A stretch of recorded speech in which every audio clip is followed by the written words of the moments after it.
झूलता उछलता है, दौड़ता कभी कभी दौड़ कराता है, आगे आगे बढ़ता है इंडिया, अमूल दूध पीता है इंडिया। हम यहाँ जान पे खेल रहे हैं, तू फोन पे खेल रहा है। अरे पापा की गाड़ी का इंश्योरेंस रिन्यू कर रहा हूँ। बड़े शौकीन पापा है, इतनी बड़ी गाड़ी। तो एको से कराना। क्यों? क्योंकि जितनी बड़ी गाड़ी एको पर उतना ज्यादा फायदा। नहीं फटा। अब फटी कार का एक्शन हीरो एको। थोड़ा आराम कर ले। पर कहाँ रुकेंगे? मैं बताऊं, इंडियन ऑयल स्वागत पेट्रोल पंप। स्वागत है हैप्पी जर्नी की recipe.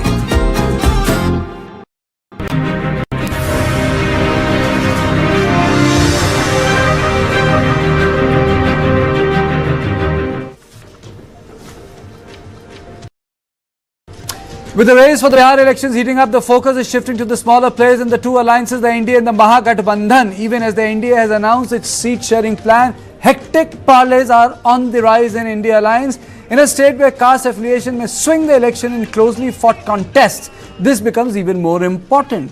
The margin in the 2020 Bihar Assembly elections and their outcomes, which eventually were there, were razor thin. The NDA beat Mahagathbandhan by just 12,768 votes.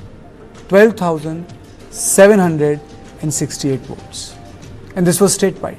And when it comes to close margins in 2020, both NDA and Mahagathbandhan will keep a close watch on 52 of the state's 243 constituencies that were decided by less than 5,000 votes in 2020. In such a cliffhanger, Bihar's smaller parties and independents with roughly 18.5 and 8.8 vote share respectively in 2020 proved to be difference between forming the government or sitting in opposition.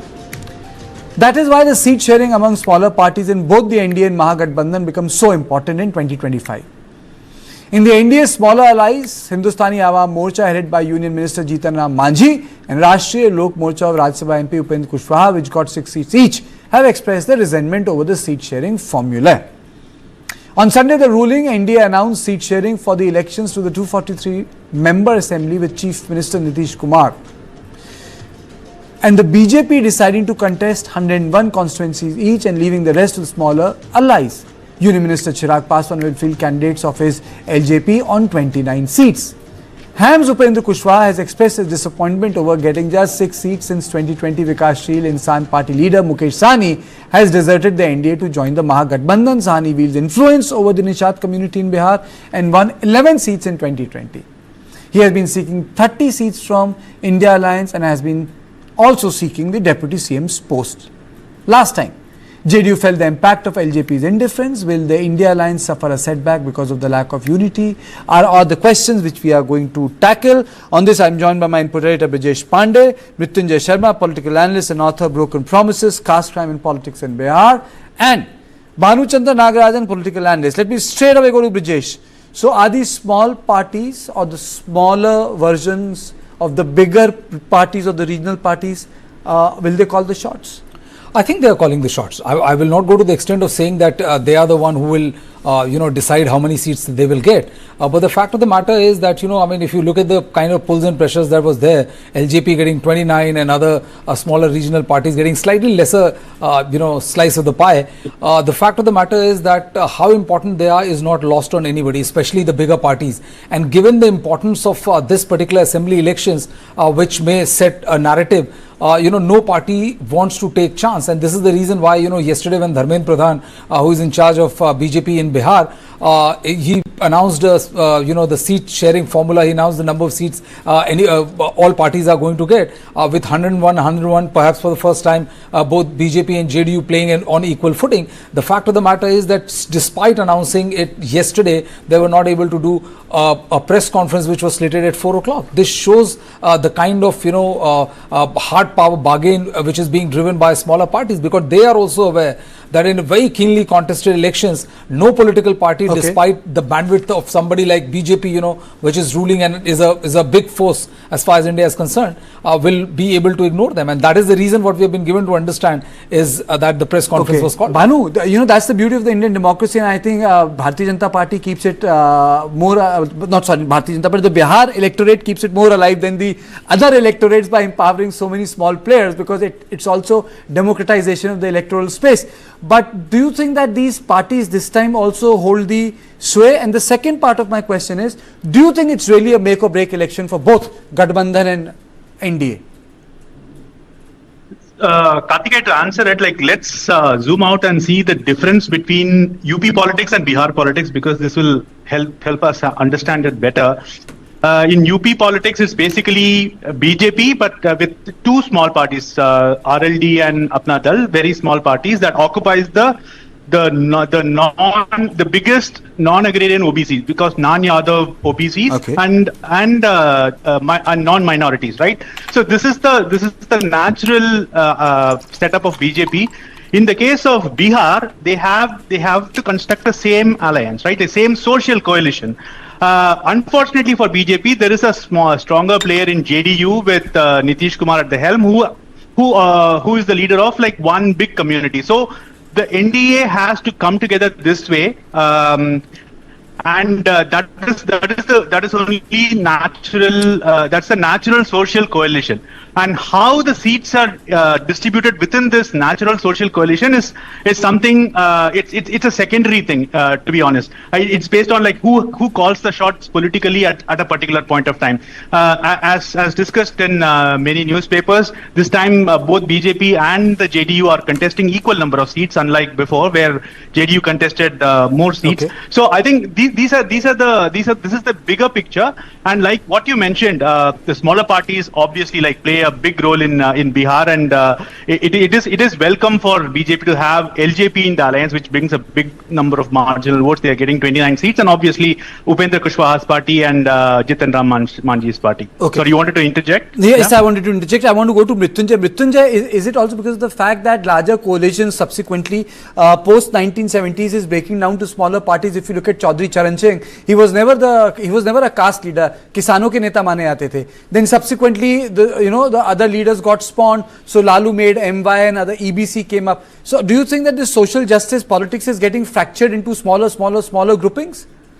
Yeah, that's a very good question. In fact, if you look at Bihar's politics itself, and not going too far away, even last 10 years, so both the coalitions that we see as of now have, so as to say, 5 parties in each of these coalitions, right?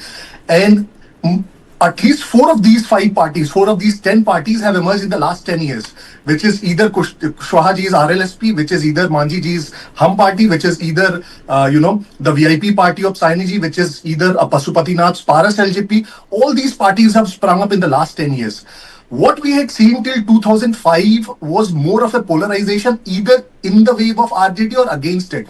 But what we have seen in the last 10 years is a major coalition playing into the role, and thereafter, what we and how we have generalized Bihar's electoral outcome is whichever side is able to form a better coalition in terms of all the caste combinations coming into play will be able to win. And this is what NDA has also been able to achieve till now, at least if I may say, in this electoral battle, which is, I would say, the first fight in the entire electoral battle is to be able to weave that alliance and keep it intact. I think in that, even though there's a certain discontent which the tweets have come, I would say they have been able to create a coalition which wasn't as formidable in the last 20 years, if you see. No, absolutely. Those tweets are an expression of both power and to force an accommodation with bigger parties. I believe this is pure play, power play. There is nothing more to that. Absolutely. It's like a signal, give me more seats. But my question is slightly different. Are they going to play a make or break role, Brijesh? Make or break role in both the Gathbandhans? Or they will be like add-ons like Sonilal Patel's party with BJP in Uttar Pradesh? I think, here the case is different. I wouldn't compare Bihar with Uttar Pradesh. And I would say that, if you look at the politics from 1995 onwards, no political party have gotten an absolute majority on their own. And later on, consequently, many of them were dependent on these smaller regional parties who have a big sway over their particular caste and community. They may not win seats on their own. I mean, if somebody has gotten, say, 20 seats and not able to win one seat, but they have a potential to torpedo at least 10 seats of yours. And when, as one of the graphics was showing, then when in 52 seats, the victory of margin is 5,000 seats, the chances of one particular political party with having a heft or sway over its own electorate, can torpedo your chance. They cannot make you, but they can definitely break you, as it was amply demonstrated by LJP last time, when Chirag Paswan fought elections on their own. And that is the reason why Nitish Kumar was so miffed that we saw split in the party, the entire, paraphernalia being thrown out of the house where Ramvilas Paswan has stayed for such a long time. And this is the reason why this time, the accommodation of Chirag Paswan has been on a much better footing. Initially they were talking about 25 seats, now he has gotten 29 seats. But, there's also disgruntlement within the BJP as well. In Kartikeya, the interesting thing is that, several of the sitting seats which has been considered to be the pocket borough of the BJP, those seats have been given to the allies, and that is adding to the discomfiture of the BJP, the local BJP unit. And this is the reason why, people are taking poetry to have a shot at power. But nobody is aloof from this kind of distress. If you remember, Giriraj Singh, when Chirag Paswan spoke about how he has, the best conversion rate and all, Giriraj Singh took pot shot at Chirag Paswan.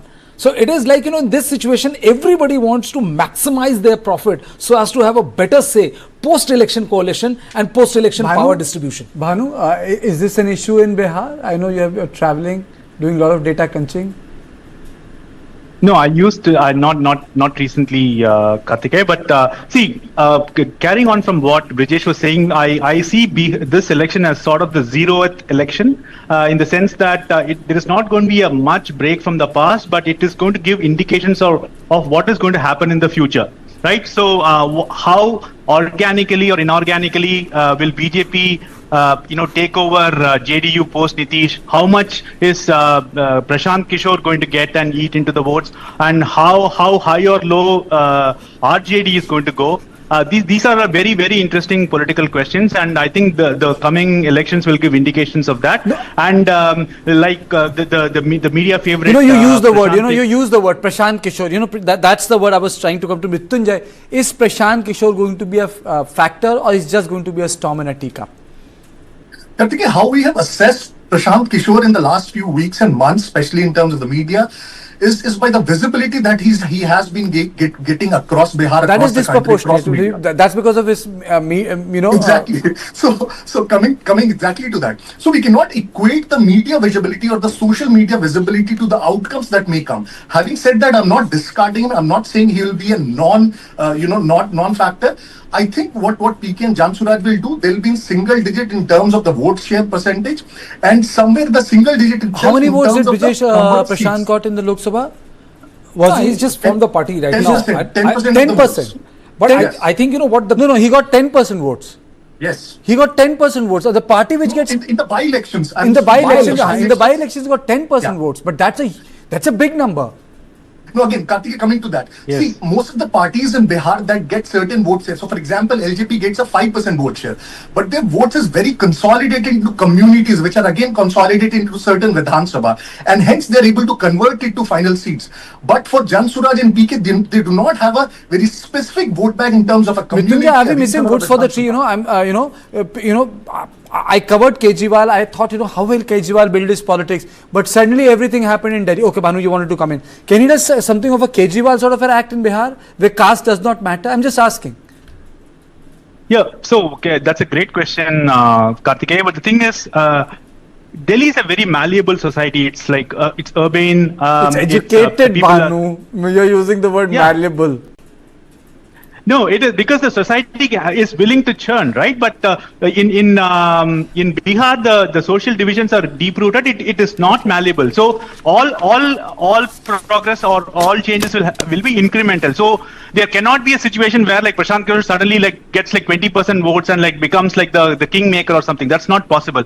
But hats off to him for like putting in all the hundreds of crores he has earned in political consulting into really productive work. And a lot of BJP people are like they're jealous of him, or like they feel bad that he's not ideologically stable, so on and so forth. But like kudos to him for like going to the ground and doing what he's doing. But since you mentioned a lot of small number of seats, and even if he gets like 10%, it's a reasonable assumption. We don't have any benchmarks, but it's a reasonable assumption. And also like one point, he is exactly going to the space that nobody has gone. Okay, I think this is a space that the Congress should have occupied, but unfortunately it is caught up in so many other issues. You know what? For example, like just 10 seconds.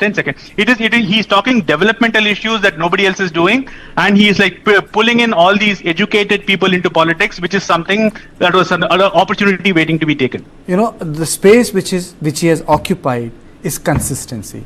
The last time Congress was consistent when they started the Bharat Jodo Yatra from Kerala to Kashmir, and I think consistency pays in politics. Thank you, Bhanu. That was a very apt description of what Prashant Kishore has been doing in Bihar. Thank you, Brijesh. Thank you, Mrityunjay. So this is all I had on Point today. I'll see you tomorrow at the same time. Thank you and good night.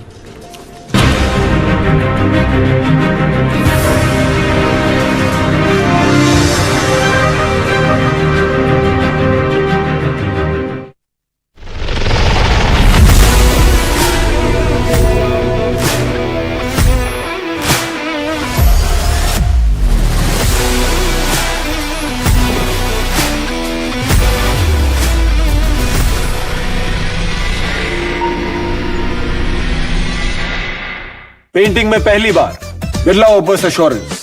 1 साल में paint को कुछ भी हुआ तो painting वापस करके देंगे। रजिस्टर करो birlaopus.com पर।